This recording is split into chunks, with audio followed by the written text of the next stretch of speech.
So we're checking out this made in Korea Fender Stratocaster Squire series. I recently sold a bright red, I think candy apple red or some fiesta red, made in Korea jazz bass, similar style, and you can recognize these Korean made guitars with this kind of style of tuners. Very unique, and I've seen them on Epiphone guitars and Samick guitars, and they're usually closed tuners like this that are pretty common. Doesn't actually come with any screw-on grommets. It's pressure fitted here. Customer wanted to get rid of the rust from these screws, so I took apart the pickup screws, and also this screw stripped out. So guess what? Some of the rusty screws that I have available would come in handy because they would just look right. So good thing I saved a few when I had a guitar that the customer wanted brand new screws on, because the old one stripped out and you don't want to end up with a stripped out screw. So right away I noticed that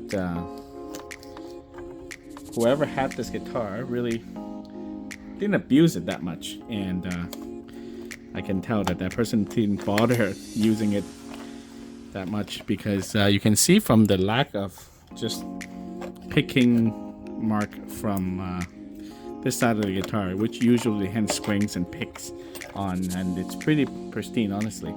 And this person also did not bother removing the plastic from the pickguard, so that's interesting. Hopefully it all work, and I'm gonna test it out in a bit after removing these debris.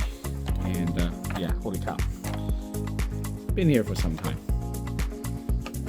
What year is it? I forgot what year it was from, but yeah, about 20 years or more. Yep, that is finally coming off correctly.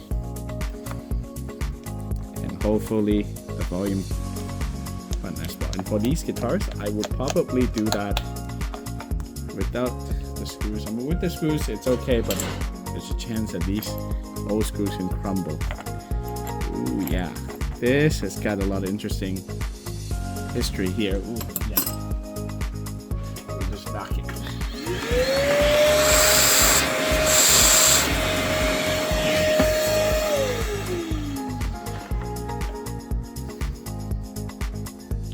Yo, that's original.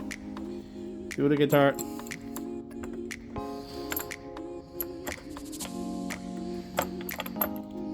I haven't actually opened it yet, so do that together in the video for the customer. It is a unique piece because we don't get a lot of these Korean-made Stratocasters. I've seen Korean-made Squire, so the fact that it says Squire series doesn't actually mean that it's lower in quality. I think the American factory had some fire going on, and they produced some Squire series basses and also guitars in Mexico. That's it. And I'm gonna take a look at whether or not they use the tone pot to connect from this tone to this tone. I would be pretty upset if they did, and I'll probably add a wire in there. Yeah, they did. So over here, I would actually use an actual wire. I'll probably do that for this customer, because any movement in here in this pot will just break the connection between this pot and this pot, and rendering this pot useless. I've seen that happening. I've seen that happening where the middle pot would spin and also yank one of the legs and touch the middle leg, and rendering this useless. So everything looks really original to me. Looks really nice, except for this practice. I really hate this practice. So I would just put an actual wire in there. How is it even connected? Oh, never mind. It is not. I thought this leg connects to this side. No, this leg is connected to a leg. Oh, good thing I inspected. I don't know if you can see.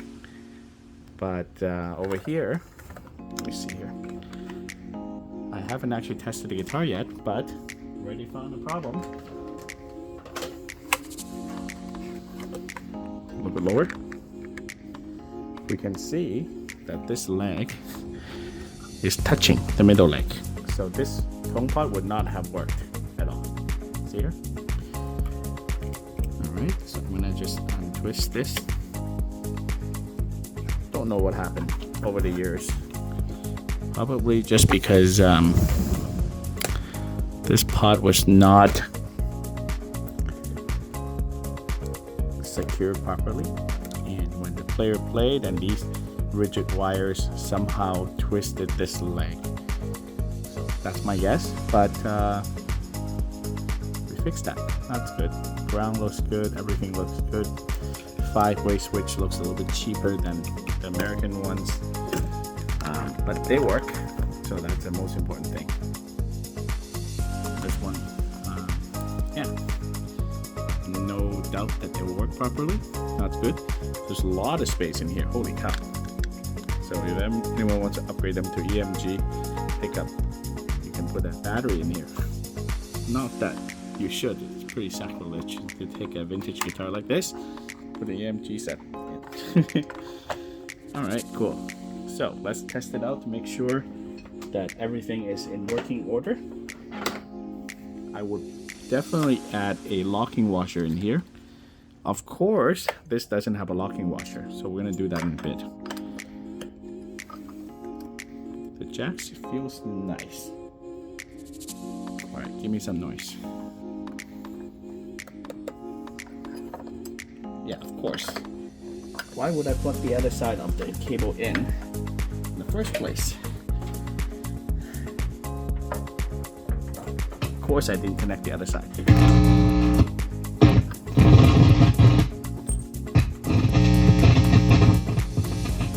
This cable of mine probably has some issues.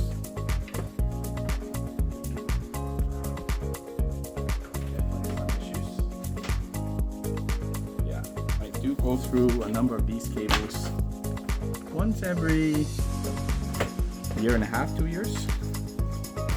Just because I use them so much to test guitars.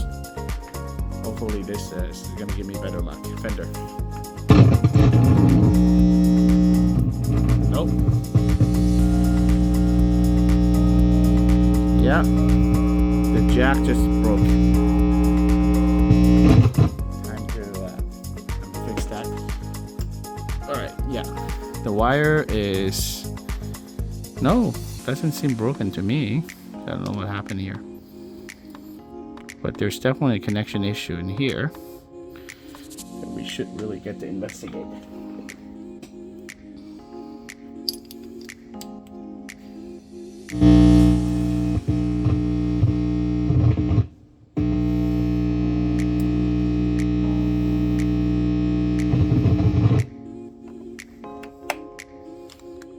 Okay. Oh, I minimized the volume. I forgot the volume for left. Yeah, volume for left the guitar. It'll work. Yeah, I just lowered the volume. Yeah, they work. You're just hearing my soldering iron. That's all.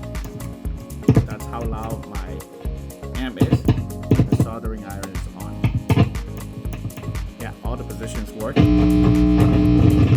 Yeah, this jack has to go, so that's okay. I mean, for an old guitar like this, yeah. I mean, I'm loosening the jack. Anyway, to add a locking washer, might as well just change it. I'm guessing half an inch.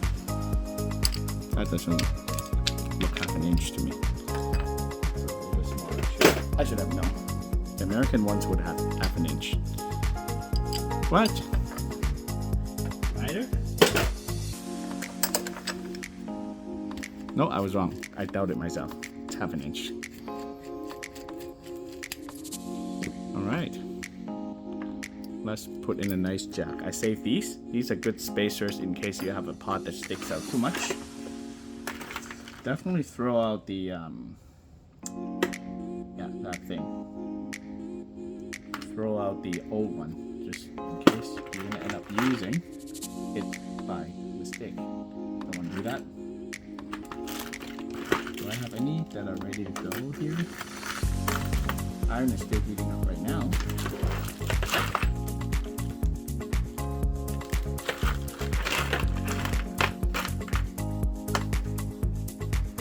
That one there looks pretty good to me. Alright, cool. Put that in. With the locking washer. In the previous video, I showed how a locking washer is placed in here as a general good practice. And I usually don't use the nut inside. I know most of these jacks come with two nuts, but what's the point? Other than just having it as a spacer, right? I mean, I know some of these jacks would stick out a little bit more than it should, but there's no law that says that you have to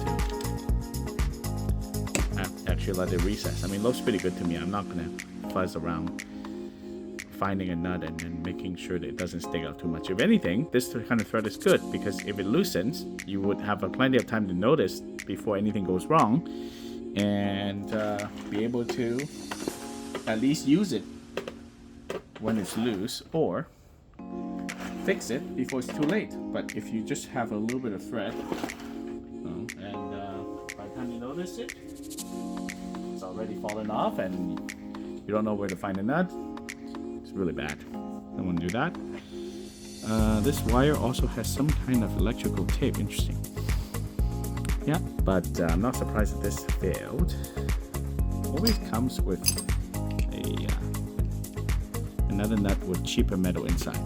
I have enough of these. Do I really want it? I might as well just take it. You can't have too many of these nuts. Ooh. Drawer. I think my hot iron is hot enough, so we are ready to walk. Don't breathe this too much. It's bad for your lungs.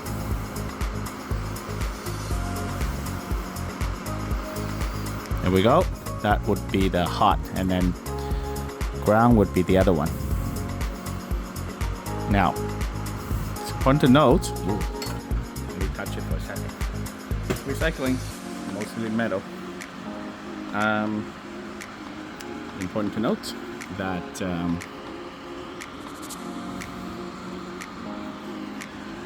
these guys, you don't want it to be too long. Because if it's too long, the ground can touch here. So I would probably trim it back a little bit. Trim it back a little bit. And so it's impossible for this to ground to travel enough to touch the hot. That's my plan. Alright, let's do this one by one. I think there's enough solder here, or we can add some solder later. Okay, this is just running on me. That's hot. Okay.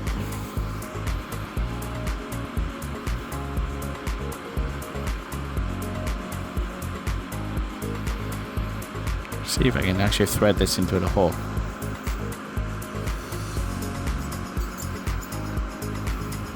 See the hole? Nope. It's hard to actually do it with the camera in my face.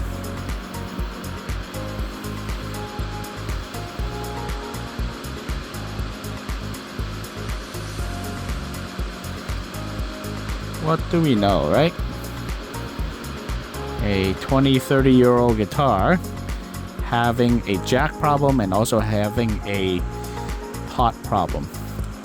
Big surprise there in the Century. Okay. There's enough solder here to go around, but not on the back of this.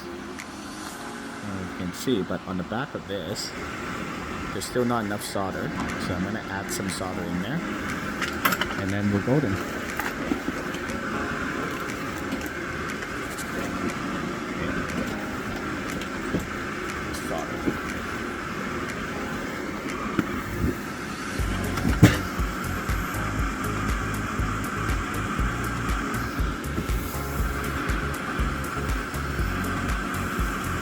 Come on, stick.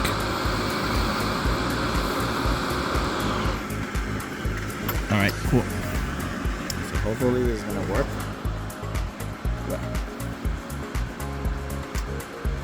So my cable, I know my cable is a little bit fuzzy at times, but this time it's not the fault of the cable, 100%.